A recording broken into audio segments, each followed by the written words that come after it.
So we've been sharing thoughts. I've been sharing thoughts along the way in this series that I've called Crossroads. We've been reflecting on crossroad experiences, crossroad moments, to help us see that we share in those crossroad moments with some of the most well-known characters in the Bible stories. Today, we don't look so much at the life of Howard Hughes, but of another man who came, well, I guess it's kind of like the prodigal son story last week, who came to his senses. We'll talk more about that in just a minute. But today, our crossroad moment might come to us as well as it is to, well, the person who wrote the letter that was our focus today, when we don't know God. Will we know when we don't know God? Do we think we know God and yet we don't know God? Do we know God? There's things we'll try to sort out here today. Maybe these are questions that you have been asking. Maybe by our asking them, you will come to those questions. You heard me tell the tale of Howard Hughes, just a little bit. You can go on Netflix, you can see stories, there's probably documentaries that you can read. There's books. Oh my gosh, there's books, paper, print. You could read books about Howard Hughes and some of the unique ways he led life. We can learn from Howard Hughes. But I told you about his quest for more. And I wondered as I refreshed that story in my mind, is there anyone immune to the great American dream? Now, I know when I use the word immune, you might start thinking about the latest variant of the virus, and that's not what I mean. That's not what I'm talking about at all. I don't think there's a vaccination for the great American dream. Boy, I wish there was. The American pull yourself up by the bootstraps dream. You know the one. The illusion that lures us into believing that if we somehow just knew more, we could get ahead, we could get a jump on the next person. You say you are immune to the dream's magic spell? You say that. But consider for a moment what you might have done, 10, 20 years ago, if you knew then what you know today.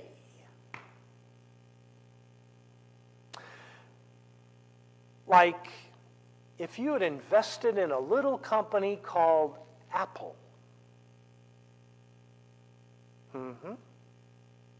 If you knew then what you know today.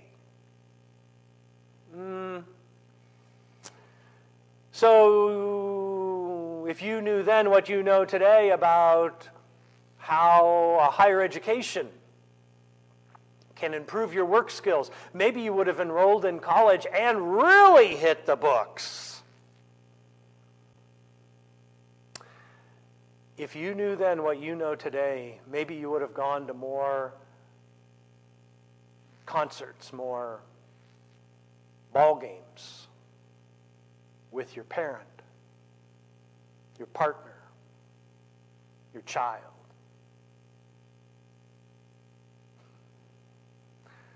I don't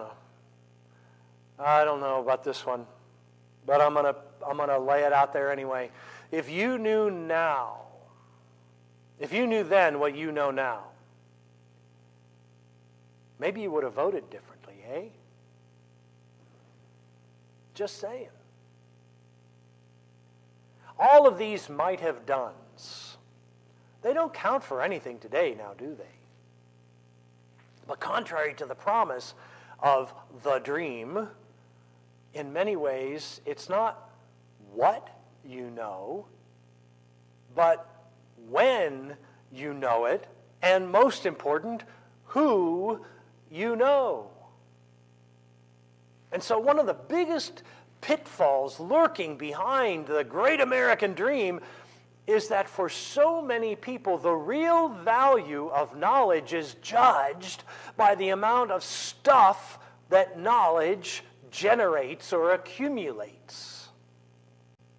So, those most in the know are believed to be those who have stockpiled the greatest number of possessions. Without a doubt, certain kinds of knowledge can bring in buku bucks. But even as we become more educated, as electronic wizardry brings us into immediate touch, search engines and Google and Bing and all those with all kinds of raw data at our fingertips, with more knowledge than any previous generation could even dream of, people are beginning to sense that there is a frightening void awaiting the knower just beyond the mountain of useful information, or in some cases, it's the most useless information that just inundates us, and then we experience this information overload, and it doesn't accumulate anything for us. But we have this data, we are in the know, but do we know who we need to know? So I shared with you the background of Howard Hughes. Wealthy, always looking for more. But let me tell you about another man that at one point in his life he was known as Saul of Tarsus. Now Saul was a Jew. So when you heard me read just a moment ago, a legitimate birth, he was a Jew from birth. Now, there came a time in his life that he alludes to in these verses that I read to you. There came a time in his life when he had this life-changing experience, and his name is now known as Paul. Now, Paul went on to write letters. He went on to plant churches throughout Asia Minor. And a lot of those letters are now made up of the New Testament. They now make up much of the New Testament in the first century. So, we've talked about Howard Hughes. I want to talk to you about Paul, who wrote the letter to the church in Philippi that I read just a moment ago. Paul had all the right knowledge, and he's telling us about it. He had all the right connections to guarantee his success in life. And he's telling the church about it, and he has told other churches about it. And then suddenly, Paul knew that he was completely ignorant about the most important thing. About the most important thing a human life could experience, and that is a right relationship with God. So filled with knowledge, Paul was starving to death. Only an intimate, personal relationship, a wholly different kind of knowing and being known, is what ultimately satisfied all Paul's cravings. So, everyone who deals with data knows that old maxim, knowledge is power. The corollary of that law insists that crucial knowledge, like power, should never be shared. Case in point. Think about the movies and the books and series, television series that you have consumed about organizations like the FBI and the CIA and other alphabet organizations. How the agents are always being curtailed by the power structure's biggest safety net. You know what that is? That's the old need to know rule.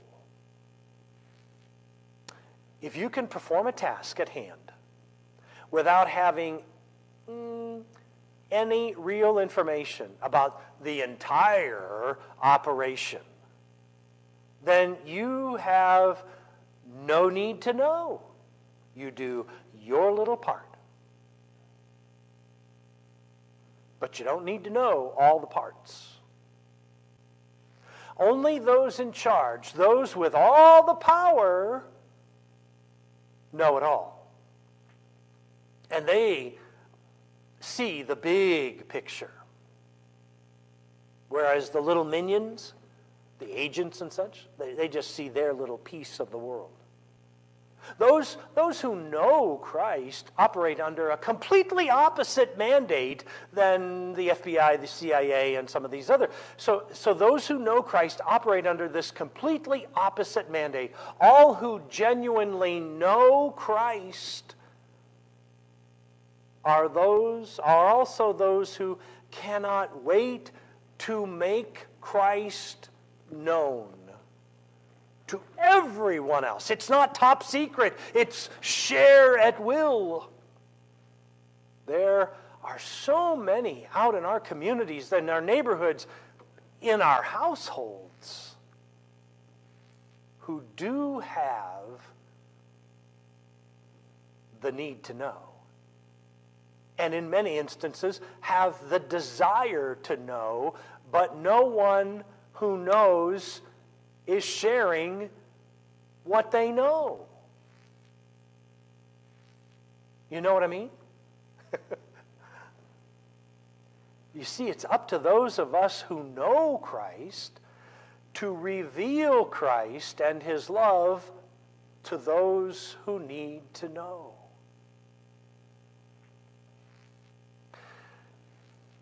It's a couple weeks away, but let me draw our attention to Easter morning. Mary Magdalene, she was reduced to tears by the sight of the empty tomb.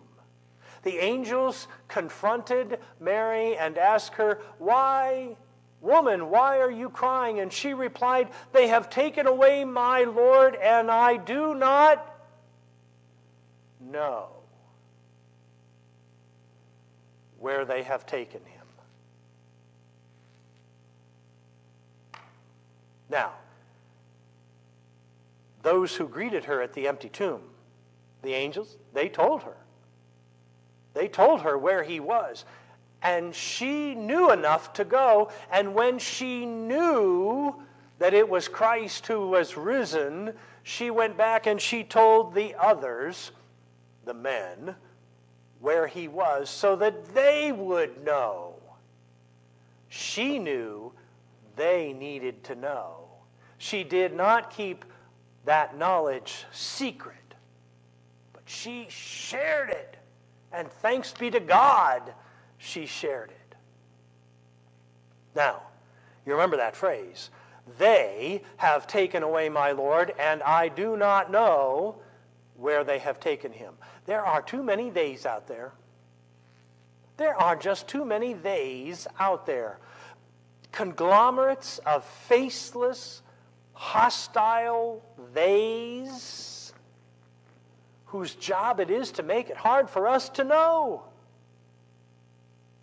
and easier for us to not know. There are the theys of materialism, urging us to invest in possessions instead of heavenly treasures. There are the theys of intellectualism, advising us to trust only our heads and rarely, if ever, our hearts. There are the days of commercialism, persuading us to spend the contents of our wallets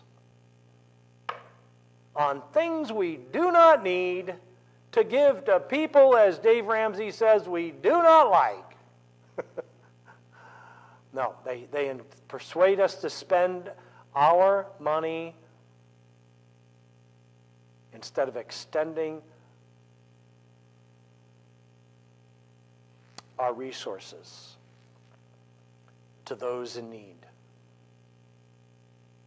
There are the days of politicism, dividing us into factions instead of joining us into unions, into teams. There are the days of racism and sexism and ageism, frightening us into hiding in these enclaves instead of gathering in the open in communities and coming together as in unity, as in a formidable unity at that. There are the days of presentism, that is, narrowly fixating us on what we want today instead of what our children will need tomorrow. The presentism, it's about us, not about them. But those aren't kingdom values. Not one of those isms I've just read off are kingdom values. And so, my friends, I do not apologize for saying what we don't know can hurt us. If what you don't know is Jesus Christ.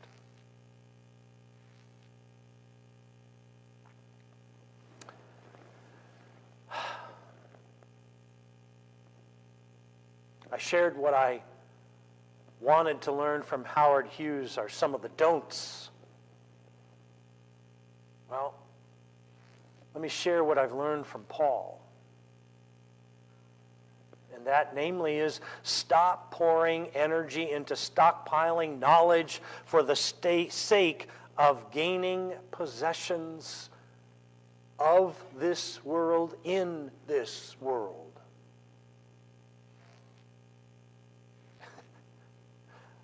In case you haven't figured it out yet, the one who dies with the most toys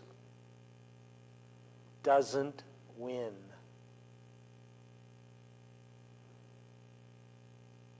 Start to know Christ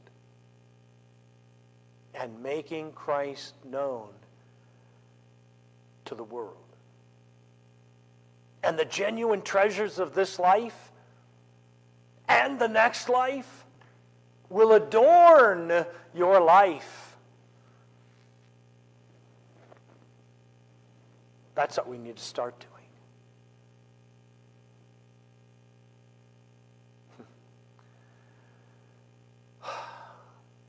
So, do you know about God?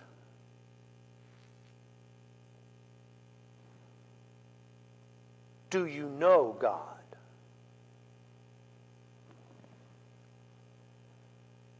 Is your faith about following rules and regulations?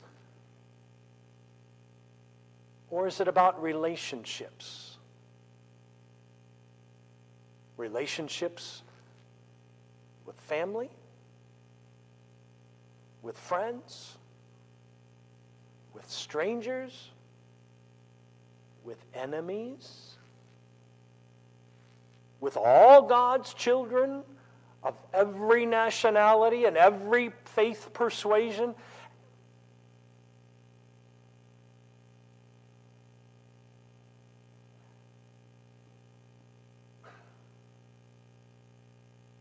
As well as a relationship with God.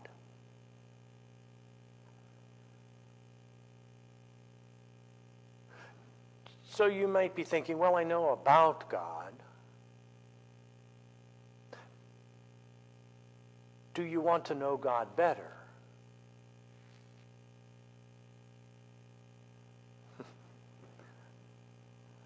Do you want to see God more clearly? Do you want to love God more dearly? Do you want to follow God more nearly day by day? Day by day, oh, dear Lord, three things I pray: to see Thee more clearly, love Thee more dearly, follow Thee more nearly, day by day. If you do, that is, if you want to know God more clearly and love God more dearly, or to see God more clearly and to love God more dearly and to follow God more nearly day by day, then say yes. Say yes. Invite Christ to take up residence in your life, to fill you with His love. And soon you will know that you know God. Not just about, but you will know God. You will know that you know. For the grace of God, the love of God, the compassion of God will become evident in your life, and the people around you will know what you know. So, today, not knowing what the crossroad moment is in your life, not knowing if it is something that has happened in the past, not knowing if this message has brought you to a crossroad of this difference between more and knowing and being known by God. But the invitation today